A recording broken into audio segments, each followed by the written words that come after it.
ಕೆಲಸದ ವೈಫಲ್ಯದ ನಿರಾಶೆಯಲ್ಲಿರೋರು ಎದುರುಗಡೆ ಇರೋರಿಗೆ ಸಾಮಾನ್ಯ ಬೈದ್ಬಿಡ್ತಾರೆ. ಎಲ್ಲರೂ ಕೇಳ ಹಂಗೆ, ನಿಂಗೆ ಮಾನ ಇದೆಯೇನಪ್ಪ, ಮರ್ಯಾದೆ ಇದೆಯೇನಪ್ಪ, ಈಗ ಬಂದಿದೆಯಲ್ಲ ಹೇಳಕ್ಕೆ ಅಂತ. ಅತ್ತೆ ಪಾಪ ಹೊತ್ತಿನ ಮೇಲೆ ನಂಗೆ ಎತ್ತಿಗೆ ಜ್ವರ ಬಂದ್ರೆ ಎಮ್ಮೆಗೆ ಬರೆ ಹಾಕೋರು ಅನ್ನೋ ಅವ್ರ ಸ್ಥಿತಿ ಇರ್ಲಿ. ಆದ್ರೆ ಆ ಥರ ಬಯಸ್ಕೊಂಡಾಗ ಕುಗ್ಗಿ ಹೋಗಿರುವ ಮನಸ್ಸಿನ ಸ್ಥಿತಿಯ ವ್ಯಕ್ತಿ ಯಾವ ಥರ ಪ್ರತಿಕ್ರಿಯಿಸ್ಬೋದು?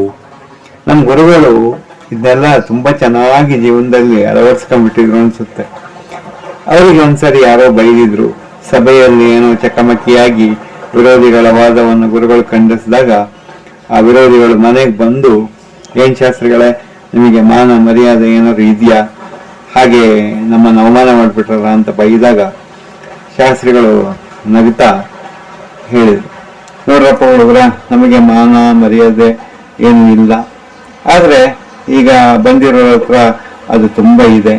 ಸಾಮಾನ್ಯ ಇಲ್ದಿದ್ದವರಿಗೆ ತಾನೇ ಇರೋರು ಕೊಡಕ್ ಬಂದಿರೋದು, ಅದು ಅವ್ರ ದೊಡ್ಡತನ, ಇಸ್ಕೊಳ್ಳೋಣ ಸ್ವಲ್ಪ ಅಂತ ಹೇಳಿ ಅವ್ರನ್ನ ಕೂರಿಸಿ ಸಮಾಧಾನದಿಂದ ಕಾಫಿ ಕೊಟ್ಟು ತಪ್ಪಾಗಿದ್ರೆ ಕ್ಷಮಿಸಿ ಅಂತ ನಗ್ತಾ ಕಳಿಸಿದ್ರು.